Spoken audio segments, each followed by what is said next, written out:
Good evening, my fellow Zimbabweans. I would like to first of all offer my condolences to the bereaved families and offer some words of encouragement to the victims of Cyclone Idai that affected the eastern parts of our country this past week. Our thoughts and prayers as a nation are with you all. In the week, Zimbabweans, regardless of their tribes, political, religious and cultural affiliations, joined hands in working together in finding ways out of this disaster and offering a helping hand in whatever way possible post the disaster period. This great force of unity in disaster has reminded me of my opinions shared on the eve of the election announcement titled The Zimbabwean Dream. In the article, I had concluded on how the nation was and still is divided politically. Observing this divide, I tried to reduce tensions post the result announcement. I honestly knew that any result in any direction was going to trigger a reaction. The objective of the article was on bringing out the fact that we all had shared and still continue to share a single Zimbabwean dream, even though as political parties we had articulated it in different ways. Most importantly, we all need each other in making this dream come true. A day after this publication, on the 1st of August 2018, it was unfortunate to have lost 6 lives due to these tensions. When the election results were finally announced, analyzing the official or even the claimed voter tabulation tallies all attest to this divide reality. Without saying much, I will repeat in this address that publication in retrospect. The Zimbabwean Dream, published by Newsday on the 30th of July 2018. The Zimbabwean Dream was the major issue of the 30th of July election, as this was highlighted by all the major political party campaigns. In the article, I focused on 3 distinct but significant political campaign views of this Zimbabwean Dream, their mind-setting effects and fulfillment requirements. I started first by apologizing to those political parties to which I did not take time to analyze their political campaigns' views of this Zimbabwean Dream. I felt that although we now have many political parties, in essence all these views are fundamentally similar. I integrated the MDC Alliance, Nelson Chamisa, APA, Nkosana Moyo and ZANU-PF, Emerson Mnangagwa's visions of this ideal Zimbabwe into one, because I believed and still believe that they are all in union, vital for the country to move forward. Why say all in union? Yes, all in union because the agendas and aspirations of these political parties and campaigns' views capture the 3 stages required in the development of a prosperous nation. The first represented the future, with it what can be achieved.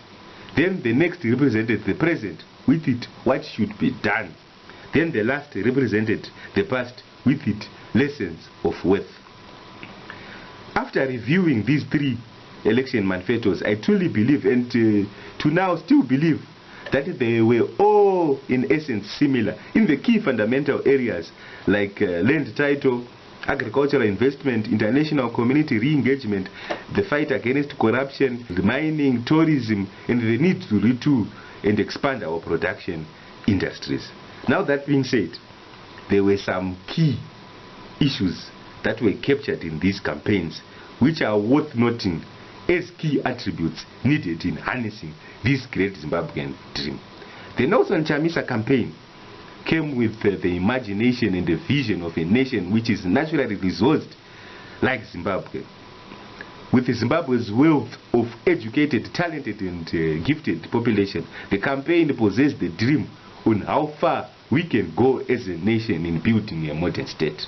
Many people castigated Chamisa for this mind-changing and futuristic campaign, saying that his vision was pure nonsense.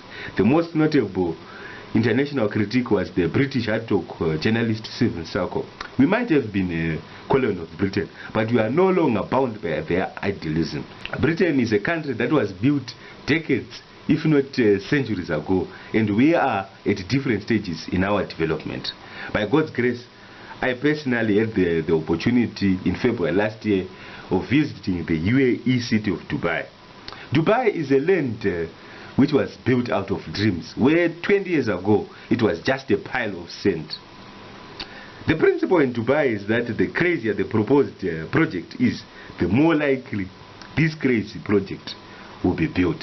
There is no room left for mediocrity or ordinary thoughts in Dubai. And Zimbabwe, aiming to be the leading nation in Africa, has to possess some of these attributes. What was ironic about the UAE was that it only has two major resources in crude oil and sand. The UAE's crude oil, according to estimates, is expected to be exhausted by the year 2023. Seeing these figures, its leadership made long-term strategic plans to transform the economy years ago to be the hub of international commerce, trade, and tourism.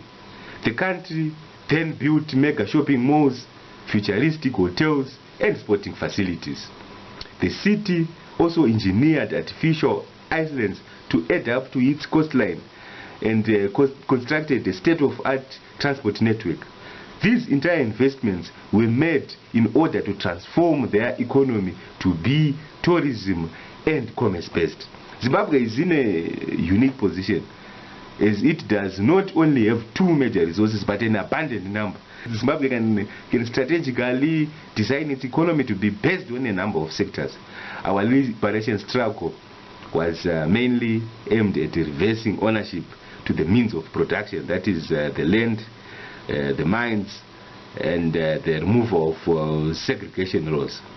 We have now moved on from this stage, for the land is now in the hands of us, the black majority, and the companies have also since been repossessed using the indigenization laws. The problem of this repossession phase is the difficulty of managing something you did not create or build. No matter how professional, educated a population might be, things which you just inherit without any effort lead to this situation where we no longer maintain our road networks, the repossessed companies have crumbled, and the productivity at these farms is now very low. This is so because of the lack of value we place on farms, farm equipment, companies, and inherited infrastructure. In recent years, the Joiner City building was opened in Harare. Although the country is still experiencing economic difficulties, there is a different level of value placed within and around that building. People make it a point to dress well around that area because it's a symbol of this generation, not a product of the repossession phase. This was the symbol of the Nelson Chamisa campaign as it looked ahead at creating and modernizing our country. The Upper Kosana Moyo campaign possessed key issues needed in our governance structures in terms of promoting accountability, the separation of power between the executive, House of Assembly, and the judiciary. It might be that Dr. Moyo has a banking background. One of the key fundamental functions of the banker before investing in a client is the assessment of the governance structures of the applicant's organization, institution, and country. The current Zimbabwean constitution has in it some simple clauses that prevent this level of accountability and good governance required in harnessing this great Zimbabwean dream. Dr. Moyo highlighted and made proposals to amend some of these provisions in his campaign. In my own previous writing, I also deal with some of these provisions by asking for the repeal of Section 129K and the adoption of checks and balances in our constitution to enhance good governance and accountability. There was no doubt that after the 30th of July election and now after this national disaster, with it the drought which is facing the country, Zimbabwe has to engage international moneylenders for capital to finance its economic sustenance and recovery programs. International moneylenders, before lending money to countries or companies within a country, use rating agencies like Standard & Poor and Fitch ratings. These agencies use models which take into account a country's governance structures, assessing accountability levels, institutional independence, and political stability. These assessments affect interest rates as the government and our companies apply for international loans that are badly required to rebuild and modernize our country. The principle is that when a country has been rated at a certain level, therefore no company operating within it can access international loans possessing ratings better than the country's own rating. South Africa 2 years ago faced a similar situation when it had its credit rating downgraded to junk status owing to the state capture scandal. To have the system removed, several votes of no confidence in the president were initiated in their parliament. In the last instance, a secret voting ballot system was applied where individuals within the ANC, the ruling party, then refused to be part of the patronage system by voting against Jacob Zuma, their former president. In the Supreme Court opinion on the secret ballot determination, you clearly hear this issue of separation of power being reiterated as control measures for effective governance. Many legal experts here in Zimbabwe have expressed reservations in amending our constitution so early after adoption. It is important to know that the leading and founding democracy, the United States, made its first 10 amendments within the first 4 years of adopting their constitution. When a system of governance is not working, we should not be limited in perfecting it to prevent events like the military coup that happened in November 2017. Now, the last campaign of significance to the Zimbabwean dream in last year's election was the Emerson Mnangagwa's campaign. In my introduction, I'd said that this campaign represented the past with its lessons of worth. There is nothing that illustrates this more like the story he told his followers at the beginning of his election campaign. The president spoke of an experience in the early years of the liberation struggle of him and other freedom fighters whilst they were at Mashoko village in Masvingo. The president recalled a Rhodesian military plane flying past where they were addressing some members of the community on their decision to fight the white settlers. One of the villagers became skeptical about the abilities of these freedom fighters. He recalled him saying, "You, being down here, want to fight the white soldiers who fly up there." The president at this campaign event went on to say, "There will always be skeptics in our own abilities, but unity, and only unity, was the quality that led to success during the liberation struggle." Initially, due to this level of skepticism, our freedom fighters operated apart from the villagers and communities. After receiving their training from their bases in Mozambique and Zambia, they faced challenges in re-entering the country due to this situation. The fact that the freedom fighters' operations were not coordinated with communities, some members of the community sold out on them. Hence, many of the early attacks were unsuccessful. The liberation struggle changed its fortunes in favor of the freedom fighters when the strategy changed. This was owing to the Chinese Mao training extended to them by China. The principle was to unite the communities and the freedom fighters to work together. This was achieved through training the communities on the importance of the liberation struggle and the importance of the community support in the operations of the freedom fighters. These changes you could validate through impact from archive tapes of the former head of Rhodesian intelligence, Ken Flower. Flower is quoted saying, "Suddenly information coming through our intelligence channels became dry and we suddenly faced massive losses. The attacks launched by the freedom fighters became ever more successful, leading to endless victories on their side. This was so because the community and the liberation fighters worked together. The liberation struggle and victory that seemed so impossible at the beginning became ever more achievable and freedom attainable." Our beloved country has faced a similar problem over the last 20 years, but being political in nature. This is a situation where two major political parties have fought fiercely to take control of total political power.